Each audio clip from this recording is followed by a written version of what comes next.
Dear third standard students, in science, we discussed in the previous class taproot, fibrous root, and how does the root help the plant, and about how these plants help to grow. So, for example, best examples are carrot, radish and beetroot. Carrot andre gottide alva, radish andre eno ಮೂಲಂಗಿ, beetroot andre gottide alva. So ಈ ಮೂರು ತರಕಾರಿಗಳಿಗೆ how does the root ಅಂದ್ರೆ ಬೇರು ಯಾವ ರೀತಿ ಸಹಾಯ ಮಾಡುತ್ತೆ ಅಂದ್ರೆ ಇದು ಮಣ್ಣಿನಲ್ಲಿ ಹಿಡಿದಿಟ್ಕೊಳ್ಳೋ ಸಾಮರ್ಥ್ಯನ ಹೊಂದಿರುತ್ತೆ, ಹೌದಲ್ವಾ? ಸೊ ಇದನ್ನ ಪ್ರೀವಿಯಸ್ ಕ್ಲಾಸ್ ಅಲ್ಲಿ ನಾವು ಕಲ್ತಿದ್ದು. So today let us discuss about stem. The stem grows above the soil. It bears branches, leaves, seeds, flowers and fruits. So ಇದಕ್ಕೆ ಬ್ರಾಂಚಸ್, ಈ ಸ್ಟೆಮ್ಗೆ ಈ ಒಂದು ಇಲ್ಲಿ ಮರ ಕಾಣಿಸ್ತಿದೆಯಲ್ಲ, ಎಕ್ಸಾಂಪಲ್ ಮ್ಯಾಂಗೋ ಟ್ರೀ. ಈ ಮ್ಯಾಂಗೋ ಟ್ರೀನಲ್ಲಿ ಈ ಪಾರ್ಟ್ ಏನಿದೆಯಲ್ಲ ಇದನ್ನ stem. Above the soil, below the soil ಯಾವ ಪಾರ್ಟ್ ಬಗ್ಗೆ ನಾವು ತಿಳ್ಕೊಂಡು ಹೇಳಿ? Root, isn't it? So how many types of roots are there in that? Say taproot and fibrous root. So in mango tree this stem has many branches, isn't it? See, is it looking properly? Many branches are there. So after that branches and after getting from the soil, that part is called the stem. By using and by identifying this stem, it helps to grow many branches. Is it looking? Many branches, and it helps to grow leaves, birds and flowers and fruits. Okay, different plants have different types of stems. So we are going to learn here mango tree, but different plants, ಬೇರೆ ಬೇರೆ ವಿಧವಾದ plants ಗಳು, ಗಿಡಗಳು ಯಾವ್ಯಾವ ರೀತಿ ಇರುತ್ತೆ ಅಂದ್ರೆ ಅದು ಡಿಫ್ರೆಂಟ್ ಸ್ಟೆಮ್ಸ್ ನ ಹೊಂದಿರುತ್ತೆ, ಅಂದ್ರೆ ಡಿಫ್ರೆಂಟ್ ಕಾಂಡಗಳನ್ನ ಹೊಂದಿರುತ್ತೆ. Trees such as mango, neem and banian tree. Mango tree ಅಂದ್ರೆ ಗೊತ್ತಿದೆ ಅಲ್ವಾ? ನೀಮ್ ಟ್ರೀ ಅಂದ್ರೆ ಯಾವುದು ಹೇಳಿ? ಬೇವಿನ ಮರ, ಗೊತ್ತಿದೆ ಅಲ್ವಾ? And banian tree. So what is that meaning of banian tree? ಆಲದ ಮರ. Have thick and hard and ವುಡ್ಡಿ stem. Thick and hard, ತುಂಬಾ ದಪ್ಪವಾಗಿರುತ್ತೆ, ಹೌದಲ್ವಾ? ತುಂಬಾ ಈಗ ಚಿಕ್ಕ ಗಿಡಗಳ ತರ ಇರುತ್ತಾ ಅದು ಮರಗಳು? ಇಲ್ಲ ಅಲ್ವಾ? So this stem is called the trunk. This stem. So if it is like mango tree, banyan tree and neem tree, like fat or thick, if it is like that type of stem is called trunk. Did you understand? Which is the best example of trunk? Mango tree, neem tree and banyan tree stem is nothing but a trunk. Okay? The stems of some plants such as rose and hibiscus. The stem of some plants such as rose and hibiscus are woody but not as thick as the stem of trees. ಈ ಮರಗಳಲ್ಲಿ stem ಅನ್ನೋದು ತುಂಬಾ thick ಆಗಿರುತ್ತೆ, ಅಂದ್ರೆ ತುಂಬಾ ದಪ್ಪವಾಗಿರುತ್ತೆ, ಗಟ್ಟಿಗಿರುತ್ತೆ, ಹೌದಲ್ವಾ? But the stems of some plants ಅಂದ್ರೆ ಸ್ವಲ್ಪ ಗಿಡಗಳಲ್ಲಿ ಸಚ್ ಆಸ್ ಯಾವ್ಯಾವು?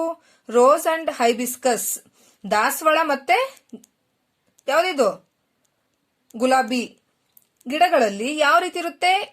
It will look like woody, ಅಂದ್ರೆ ಮರದ ತರನೇ ದಪ್ಪವಾಗಿ ಕಾಣಿಸುತ್ತೆ, ಬಟ್ ನಾಟ್ ಆಸ್ ಥಿಕ್, ಅಂದ್ರೆ ಅದು ದಪ್ಪವಾಗಿರಲ್ಲ. As the stems of trees such plants are called shrubs. ಅರ್ಥ ಆಗ್ತಿದೆಯಲ್ಲ? ಸೊ ದಾಸವಾಳದು ಮತ್ತೆ ಇನ್ಯಾವ್ದಿಲ್ಲಿ ಗುಲಾಬಿ ಹೂವು, ಅರ್ಥ ಆಗ್ತಿದ್ಯಾ? ಗುಲಾಬಿ ಗಿಡ ಮತ್ತೆ ದಾಸವಾಳದ ಗಿಡ ಇವೆರಡು ಬೆಸ್ಟ್ ಎಕ್ಸಾಂಪಲ್ಸ್. ಯಾವ್ದಕ್ಕೆ? ಶ್ರಬ್ಸ್ಗೆ. ಅದು ಉಡ್ಡಿ ತರ ಕಾಣಿಸುತ್ತೆ ಅಂದ್ರೆ ಗಿಡಗಳವು, ಅರ್ಥ ಆಗ್ತಿದ್ಯಾ? ಸೊ ಗಿಡಗಳಲ್ಲೂ ವೆರೈಟೀಸ್ ಇರ್ತವೆ, ಪ್ಲಾಂಟ್ಸ್ ಅಲ್ಲಿ ವೆರೈಟೀಸ್ ಇರುತ್ತೆ. ತುಂಬಾ ಚಿಕ್ಕ ಗಿಡಗಳು ಮತ್ತೆ ಗಿಡಗಳಲ್ಲೇ ಮರಕ್ಕಿನ್ನ ಸ್ವಲ್ಪ ಚಿಕ್ಕವಾಗಿರುತ್ತಲ್ಲ ಅದನ್ನ ಗಿಡಗಳು ಅಂತ ಕರಿತೀವಲ್ವಾ? ಅದ್ರಲ್ಲೂ ಗಟ್ಟಿಗೆ ಇರೋಂತದನ್ನ ಏನಂತ ಕರಿತೀವಿ? ಶ್ರಬ್ಸ್ ಅಂತ ಕರಿತೀವಿ. Plants such as coriander and mint. Coriander ಅಂದ್ರೆ ಏನು? ಧನಿಯಾ. ಅಂಡ್ ಮಿಂಟ್ ಅಂದ್ರೆ ಪುದೀನ. Have soft and weak stem. So soft ಮತ್ತೆ ವೀಕ್ ಸ್ಟೆಮ್ ನ ಯಾವ್ಯಾವ್ದು ಒಳಗೊಂಡಿರುತ್ತಲ್ಲ ಅಂತ ಗಿಡಗಳನ್ನ ಏನಂತ ಕರಿಬಹುದು? Such plants are called herbs. ಅರ್ಥ ಆಗ್ತಿದ್ಯಾ? Is it looking properly? So plants such as coriander and mint have soft and weak stems. Such plants are called herbs.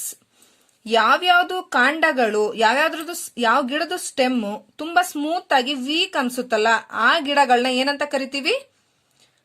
Herbs ಅಂತ ಕರಿತೀವಿ.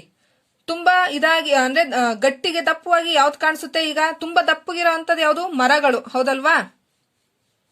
ತುಂಬಾ ದಪ್ಪವಾಗಿರುವಂತ ಮರಗಳನ್ನ ತುಂಬಾ ಗಟ್ಟಿಗೆ ಸ್ಟೆಮ್ ನ ಒಳಗೊಂಡಿದ್ರೆ ಅದನ್ನ ಟ್ರಂಕ್ ಅಂತ ಕರಿತೀವಿ. ಅರ್ಥ ಆಗ್ತಿದ್ಯಾ? ಶ್ರಬ್ಸ್ ಅಂದ್ರೇನು? The stems of some plants such as rose and hibiscus. ಗುಲಾಬಿ ಗಿಡ ಮತ್ತೆ ದಾಸವಾಳದ ಗಿಡ ಅದು ಉಡ್ಡಿ ತರನೇ ಕಾಣಿಸುತ್ತೆ, ಅಂದ್ರೆ ಮರವಾಗಿ ಬೆಳಿತಿದೆಯೇನೋ ಅನ್ನಂಗ್ ಕಾಣಿಸುತ್ತೆ. ಆದ್ರೆ ಅದೇನಿರುತ್ತೆ? ತುಂಬಾ ದಪ್ಪ ಇರುತ್ತಾ? ಇಲ್ಲ ಅಲ್ವಾ? ಅಂದ್ರೆ ಸ್ವಲ್ಪ ಸ್ಮೂತ್ ಆಗಿರುತ್ತೆ. ಮರಕ್ಕೆ ಕಂಪೇರ್ ಮಾಡ್ಕೊಂಡ್ರೆ ಅದು ಸ್ವಲ್ಪ ಸ್ಮೂತ್ ಆಗಿರುತ್ತೆ, ಹೌದಲ್ವಾ? ಸೊ ಆ ತರದ ಮರ ರೀತಿಲಿ ಬೆಳೆಯೋದು ಅಷ್ಟೇ, ಅದೇ ಅದು ಮರ ಅಲ್ಲ. ಅವುಗಳನ್ನ ಏನಂತ ಕರಿತೀವಿ? ಸ್ಟ್ರಬ್ಸ್ ಅಂತ ಕರಿತೀವಿ. ಅರ್ಥ ಆಗ್ತಿದೆಯಲ್ಲ? ಪ್ಲಾಂಟ್ಸ್ ಸಚ್ ಆಸ್ ಕೋರಿಯಾಂಡರ್, ಧನಿಯಾ ಮತ್ತೆ ಪುದೀನ ಸೊಪ್ಪು ನೋಡಿದಿರಲ್ಲ, ಆ ಪುದೀನ ಗಿಡ ಎಷ್ಟು ಸ್ಮೂತ್ ಆಗಿರುತ್ತೆ, ಹೌದಲ್ವಾ? ಆ ತರ smooth, soft and weak stem ಅಂತ ಏನಾದ್ರು ಇದ್ರೆ ಆ ತರ ಗಿಡಗಳನ್ನ ಏನಂತ ಕರಿತೀವಿ? ಹರ್ಬ್ಸ್ ಅಂತ ಕರಿತೀವಿ. Some herbs grow along the ground. They are called creepers. Some herbs grow along the ground. ಅಂದ್ರೆ ಮಣ್ಣಿನ ಜೊತೆಗೆ ಬೆಳ್ಕೊಂಡು ಹೋಗುತ್ತಲ್ಲ, ಮಣ್ಣಿನ ಜೊತೆಗೆ ಅಂಟ್ಕೊಂಡಂಗೆ ಬೆಳೆಯುತ್ತಲ್ವಾ, ಆ ತರದನ್ನ ಗಿಡಗಳನ್ನ ಏನಂತ ಕರಿತೀವಿ? ಕ್ರೀಪರ್ಸ್ ಅಂತ ಕರಿತೀವಿ. ಸೊ ಬೆಸ್ಟ್ ಎಕ್ಸಾಂಪಲ್ ಯಾವ್ದಪ್ಪ ಅದಕ್ಕೆ? ಮಣ್ಣಿನ ಜೊತೆಗೆ ಬೆಳೆಯುತ್ತಲ್ಲ, ಮಣ್ಣಿಗೆ ಸೇರ್ದಂಗೆ ಅಂಟ್ಕೊಳಂಗೆ, ಅಂದ್ರೆ ಕೆಳಗಡೆಗೆ ಜೋತ್ ಬೀಳ್ದಂಗೆ ಬೆಳೆಯುತ್ತಾವಲ್ವಾ, ಆ ತರ ಗಿಡಗಳನ್ನ ಏನಂತ ಕರಿತೀವಿ? ಕ್ರೀಪರ್ಸ್ ಅಂತೀವಿ. ಸೊ ಬೆಸ್ಟ್ ಎಕ್ಸಾಂಪಲ್ ಏನು? Watermelon and pumpkin. Okay, watermelon ಅಂದ್ರೇನು? ವಾಟರ್ ಮಿಲನ್ ಅಂದ್ರೇನು? ಹೌದಲ್ವಾ? ಪಂಪ್ಕಿನ್ ಅಂದ್ರೇನು? ಕುಂಬಳಕಾಯಿ. Okay, so plants are creepers. Best example of creepers ಅಂದ್ರೇನು? Watermelon and pumpkin plants are creepers. ಇವೆರಡು ಭೂಮಿಗೆ ಅಂಟ್ಕೊಂಡಂಗೆ ಬೆಳೆದಿರ್ತವೆ, ಹೌದಲ್ವಾ? Some herbs need soft to grow upright, ಅಂದ್ರೆ ಮೇಲ್ಮುಖವಾಗಿ ಬೆಳೆಯುತ್ತೆ. Some herbs need support to grow upright, ಮೇಲ್ಮುಖವಾಗಿ ಬೆಳೆಯೋಕೆ ಸಪೋರ್ಟ್ ಮಾಡೋ ಅಂತ ಗಿಡಗಳನ್ನ ಏನಂತ ಕರಿತೀವಿ? ಕ್ಲೈಂಬರ್ಸ್ ಅಂತ ಕರಿತೀವಿ. Money plants and pea plants are climbers. Best examples of climbers are money plants and pea plants. Okay, ಬಟಾಣಿ ಕಾಳಂದು ಅರ್ಥ ಆಗ್ತಿದ್ಯಾ? ಸೊ ಮನಿ ಪ್ಲಾಂಟ್ ಎಲ್ಲರೂ ನೋಡೇ ಇದ್ದೀರಾ ಅಲ್ವಾ, ಹೌದಲ್ವಾ? ಸೊ ಅವು ಸ್ಟ್ರೈಟ್ ಆಗಿ ಬೆಳೆಯುತ್ತೆ, ಅದನ್ನ ಏನಂತ ಕರಿತೀವಿ? They are called climbers. Okay, did you understand about trees and how to identify the stem? Did you understand till here? Okay, did you understand till here? So today we discussed about stem, isn't it? Stem means, so it we can identify below the soil or above the soil? Above the soil. And if it is thick and it will look like fat.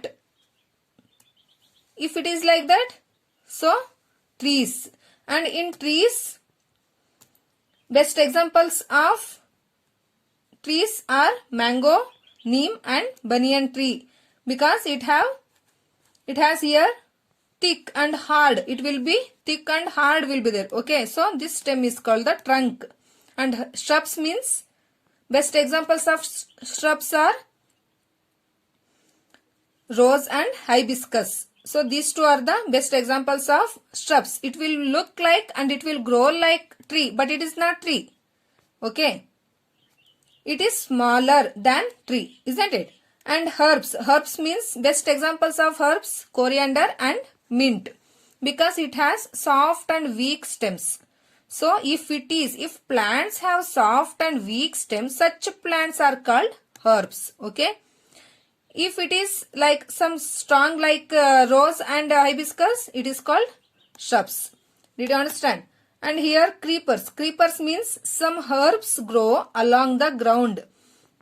That means while growing attached to ground. It will attach to ground.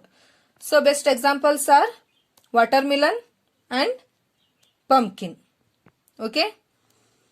Plants are creepers. Some herbs need support to grow upright. See here, is it looking?